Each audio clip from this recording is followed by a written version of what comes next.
triple-double. And that she's had 9, which I think ties her for second best in the nation ever.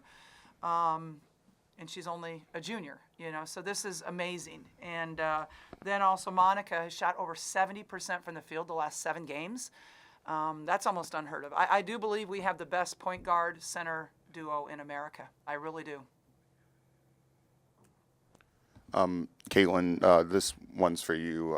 Just number one, what does it mean to you to be able to, tie such a, important record in women's basketball, especially with, just the people that kind of trailblazed before you, like Sabrina and many others? Yeah, no, when I was in high school, I loved watching Sabrina. I loved how she played. She did so many different things for her team. She went to Oregon, who wasn't really always, a team that won necessarily, so I liked that as well. And I think she just plays the game of basketball the right way and how it should be played, and that's kind of what we try to emulate at Iowa. And what I try to emulate, I try to do a lot of different things for my team. And I think, when I am assisting like that, when I am rebounding like that, it's really hard for us to lose the game because we have so many different weapons.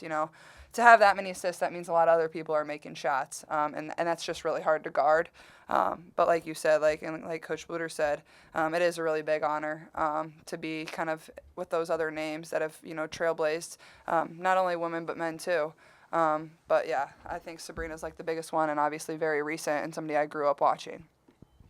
First, congrats, Caitlin, on your 9th career triple-double. But second, my question is for you, Coach. Despite being up 40 points in that final frame, Caitlin was only 4 rebounds away from the triple-double.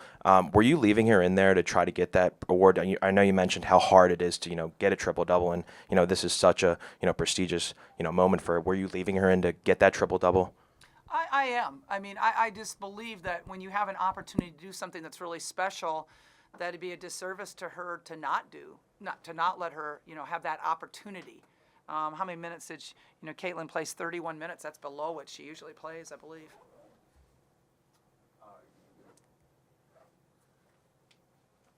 Caitlin, it seemed at the end of the first half, where you guys went on that span where you hit, I think, or six or 7 consecutive field goals. It seemed like that was where you guys were really able to open it up. When you guys are able to be rolling that like that as a team, what's the mindset of you guys? Yeah, I honestly think it starts on defense. I thought we played really good defense again today versus them. And when we can push the ball in transition like we did, I thought our 4s ran the floor well. I thought our 5s ran the floor well. I thought our shooters pushed the ball well and spotted up. But yeah, that's what we want. We want high percentage shots. But honestly, it really does start on defense. That's the only way you can get your transition going, is if you get stops. And I thought we did that really well. We played a few different types of defense, so I think we kind of kept them on their toes. They didn't really know what to expect.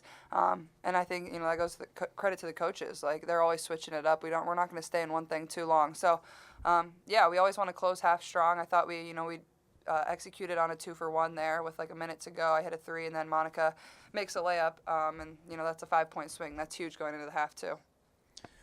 Coach, I know the attention is a lot on the starters and Caitlin, of course, securing a triple-double, but you guys outscored Penn State 35-8 in terms of bench points. What does that mean for you guys, just having that depth and being able to go to your second unit and continuing that success? Yeah, I love it when we don't have a letdown. When you get somebody like Hannah Stolke coming off the bench, who's an unbelievable in transition and rebounding. Sid, I know Folter did not score today, but she did some really good things for us out there.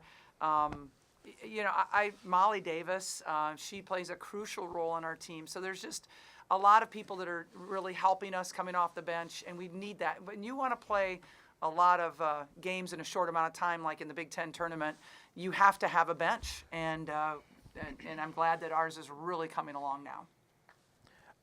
Caitlin, you could argue that you and your team are playing the best basketball all season, and it's a perfect time to be playing it in the Big Ten. You're coming off wins against then number 2 Ohio State, number 8 Maryland, ton of wins in the Big Ten. What does that mean to you guys to be playing, your best basketball leading up to the tournament, and then, hopefully, a good NCAA run? Yeah, I think, we kind of had some losses at the beginning, but I wouldn't say any of them were bad losses. We were really challenged at the beginning of the year, and I think, our coaches built a tough schedule. I think they understood if we want to reach the Final Four, we need to play the teams that are going to be there. We played UConn, we played NC State, Oregon State, K-State, teams that are really good. So honestly, I think that helped us, kind of go through that at the beginning of the year. We never got down too much, but I think, we have a veteran team that understands the Big Ten is a grind. You can't take one game off. That's just how it is because you will get beat.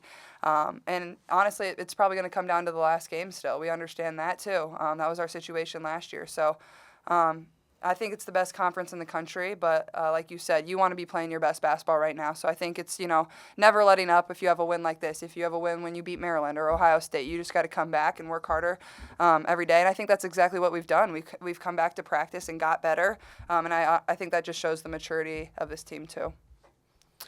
Coach, when you watch you guys play and you're able to see how much control Caitlin has over the game and over against teams, what is it like when you're able to coach a player of Caitlin's caliber that's able to have that much control at a high level? I'm thankful, honestly. I mean, just thankful that I get to be around all these women on this team because they're all pretty amazing young ladies. But Caitlin is a generational player.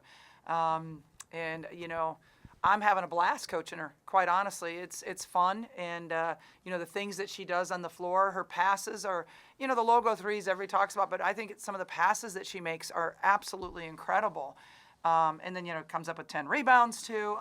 So I'm just having a really good time coaching her. All right, this question is for both of you, and it's more or less about your opponent. But I know Penn State's in the process of just building and try to get back to that point of being a strong program. But what's something that you all have seen from them that whether it's impressed you or whatever that they could work on that you're like, wow, this is something that stands out? Well, I'm going to start with Carolyn Keeger. I think that as a coach, she came into a situation where they weren't winning, and it's hard to change that around. And I think she is doing a great job with the culture of this program, coaching those kids. I'm really happy for her. She's kind of that next generation of the coaches in this league, and she's going to be really, really good. And I think that it starts with Carolyn. I would say McKenna Marisa. I think as a player, that's who start on our scouting report. Maybe she doesn't have the best day today, but she's at the top of our scouting report. I believe she's one of the best players in this league. She drew 7 fouls. I think that shows the attention that we had on her tonight. But I think overall they never stopped competing, and that's really all that you can ask. They kept pressing, they kept getting steals. So I think that's that just shows the heart of a team. They never gave up, and I think that's very admirable. Last one. Caitlin, last year you were here, you set a program record in assists, and now triple doubles. Is there something about this building? Oh, man, I don't know about the building. Obviously, as a player, you remember courts in arenas where you had good games. And I knew we played really well here last year. I think we set the program record for team assists, too. I think we had 35 assists on 37 made baskets or something like that. So, I just felt like our energy was really good today. I felt like we were going to come out and play really well. But yeah, that's what Iowa basketball is all about. We celebrate the assist more than we celebrate the basket, and that's fun basketball. Is getting to celebrate your teammates than just one-on-one going to the rim and stuff like that.